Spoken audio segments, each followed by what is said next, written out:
College ಆಗಿರಲಿ, PU college ಆಗಿರಲಿ, ಸ್ವಲ್ಪ ಕುಡಿಯೋ ನೀರು ಅವು ಸಮಸ್ಯೆ, ಟಾಯ್ಲೆಟ್ಗಳ ಸಮಸ್ಯೆ ಒಂದು ಹಂತಕ್ಕೆ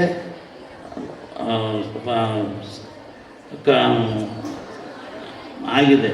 ಇನ್ನೂ ನಮ್ಮ ಪ್ರಾಥಮಿಕ ಶಾಲೆಗಳಿದೆಯಲ್ಲ, ಅಲ್ಲಿ ನೀರು ಕುಡಿಯೋ ಇಲ್ಲೇ ನಿಮ್ಮ ಮುಂದೆನೇ ಅಲ್ಲಿ ಕುಡಿಯೋ ನೀರಿನ ಸಮಸ್ಯೆ ಇದೆ. ಅದು ಹಲವಾರು ಪ್ರಯತ್ನಗಳು ಮಾಡಿದ್ರು ಕೂಡ ಸಕ್ಸಸ್ ಆಗ್ತಾ ಇಲ್ಲ. ಅದಕ್ಕೆ ಹಲವಾರು ಪ್ರಯತ್ನ ಮಾಡ್ತಾ ಇದ್ದೀವಿ. ಈಗ ನಗರಸಭೆ ವತಿಯಿಂದನೂ ಕೂಡ ಡೈರೆಕ್ಟ್ ಲೈನ್ ಕೊಟ್ಟಿದ್ದೀವಿ. ಆದರೆ ಆ ಡೈರೆಕ್ಟ್ ಲೈನ್ಗಳು ನೀವು ಅರ್ಥ ಮಾಡ್ಕೋಬೇಕು, ಹಲವಾರು ಮನೆಗಳಿಗೆ ಕನೆಕ್ಷನ್ ಆಗಿರೋ ಲೈನೇ ಅಲ್ಲಿಗೆ ಬರೋಂಥದ್ದು. ಈಗ ಅಲ್ಲಿಗೆ ಬೋರ್ವೆಲ್ ಹೊಡಿಸ್ಬೇಕು ಅಂತಂದ್ರೆ ಸುತ್ತಮುತ್ತಲು ಬೋರ್ವೆಲ್ಗಳು ಬೇರೆ ಈಗ ನಿಮ್ಮದೇ ಇಲ್ಲೇ ಒಂದು ಬೋರ್ವೆಲ್ ಇದೆ, ಅದೆಲ್ಲಿ ಫೇಲರ್ ಆಗುತ್ತೆ ಅನ್ನೋದು ನಮಗೆ ಚಿಂತೆ. ಆದರೆ ಶಾಸಕ ಮತ್ತು ನಮ್ಮ ಅಭಿವೃದ್ಧಿ ಸಮಿತಿ ದಿನನಿತ್ಯ ವಿದ್ಯಾರ್ಥಿಗಳಿಗೆ ಯಾವುದೇ ರೀತಿಯಾದಂಥ ತೊಂದರೆಗಳಾಗಬಾರ್ದು, ಅವರಿಗೆ ಮುಕ್ತ ವಾತಾವರಣ ಅವಕಾಶನ ಕಲ್ಪಿಸ್ಕೊಡ್ಬೇಕು ಅಂತ ಆಗಲಿಲ್ಲೂ ನಾವು ಶ್ರಮಿಸ್ತಾ ಇರ್ತೀವಿ. ಆ ನಿಟ್ಟಿನಲ್ಲಿ ಇನ್ನೂ ಇನ್ಫ್ರಾಸ್ಟ್ರಕ್ಚರ್ಗೂ 2 ವರ್ಷಗಳ ಕಾಲ ಬೇಕು. ಅದಕ್ಕೆ ತಾವು ದಯಮಾಡಿ ನಿಮ್ಮ ಮತ್ತು ನಿಮ್ಮ ಪೋಷಕರ ಸಹಕಾರ ಬೇಕು. ವಿಶೇಷವಾಗಿ ಈ ಕಾಲೇಜ್ಗೆ ಹಲವಾರು ಪ್ರಿನ್ಸಿಪಾಲ್ಗಳು ಬಂದೋದ್ರು ಕೂಡ ಒಬ್ಬೊಬ್ಬರು ಒಂದೊಂದು ದಾಟಿಲಿ ಕೆಲಸ ಮಾಡಿದ್ದಾರೆ, ಅವ್ರದ್ದೇ ಆದಂಥ ಸೇವೆ ಸಲ್ಲಿಸಿದ್ದಾರೆ. ವಿಶೇಷವಾಗಿ ಈಗಿರುವಂಥ ರಾಮೇಗೌಡರ ಬಗ್ಗೆ ನಮಗೆ ವಿಶೇಷ ಮೆಚ್ಚುಗೆ ಏನಪ್ಪ ಅಂತಂದರೆ, ಅವತ್ತೇನು ಹೆಜ್ಜೆಗಳು ಇಡ್ತಾ ಇದ್ದಾರೆ ಪ್ರಿನ್ಸಿಪಾಲು, ಇವತ್ತು ಈ ಕಾಲೇಜಿನ ಅಭಿವೃದ್ಧಿಗೆ ಅವರು ಓಡ್ತಾ ಇದ್ದಾರೆ. ಅದಕ್ಕೆ ನಿಜವಾಗ್ಲೂ ನಮಗೆ ಭಾಳ ಹೆಮ್ಮೆ ಅನಿಸುತ್ತೆ. ಎಲ್ಲೆಲ್ಲಿ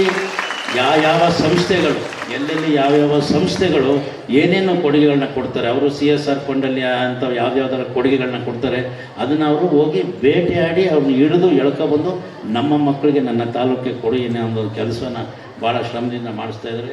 ಇವತ್ತೇನು ರಿಸರ್ವ್ ಬ್ಯಾಂಕ್ ಆಗಿರಲಿ, ಇವತ್ತೇನು ವಾಟ್ರು ಇದರಲ್ಲಿ ಕಂಪ್ಯೂಟರ್ ಎಲ್ಲ ಕೊಡ್ತಾ ಇದ್ದಾರೆ, ಅವರ ಒಂದು ಶ್ರಮದ ಫಲ ಇವತ್ತು ಅವೆಲ್ಲನೂ ಕೂಡ ಮಕ್ಕಳಿಗೆ ವಿನಿಯೋಗ ಆಗೋದಕ್ಕೆ ಬಂದಿರೋದು ಭಾಳ ಸಂತೋಷದ ವಿಚಾರ. ಇವತ್ತು ಈ ಒಂದು ಕಾರ್ಯಕ್ರಮ ಎಷ್ಟೋ ನ್ಯೂನ್ಯತೆ, ಎಷ್ಟೋ ಒಂದು ಕೊರತೆಗಳಿಂದ ಆಗಿದೆ. ಆದರೂ ಕೂಡ ಮಕ್ಕಳು ಮಾಡೋದು ನಮಗೆ ಖುಷಿನೇ.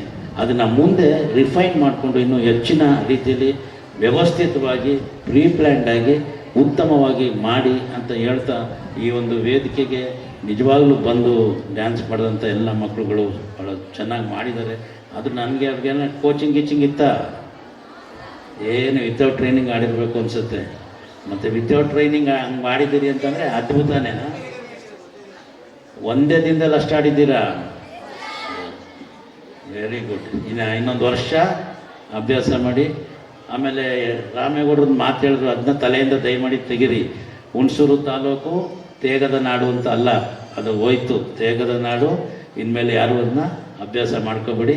ಈಗಾಗಲೇ ಅದಕ್ಕೆ ಫಾರೆಸ್ಟ್ ಡಿಪಾರ್ಟ್ಮೆಂಟು ಭಾಳ ದೊಡ್ಡ ಮಟ್ಟದಲ್ಲಿ ಚೇಂಜ್ ಮಾಡಿದೆ. ಯಾಕೆಂದರೆ teak it is not good for ಭೂಮಿಗಾಗಲಿ ಪ್ರಾಣಿ ಪಕ್ಷಿಗಳಾಗಲಿ. ಟೀಕ್ ಮರ ಅದರಲ್ಲಿ ಜೀವಿಸೋದಿಲ್ಲ.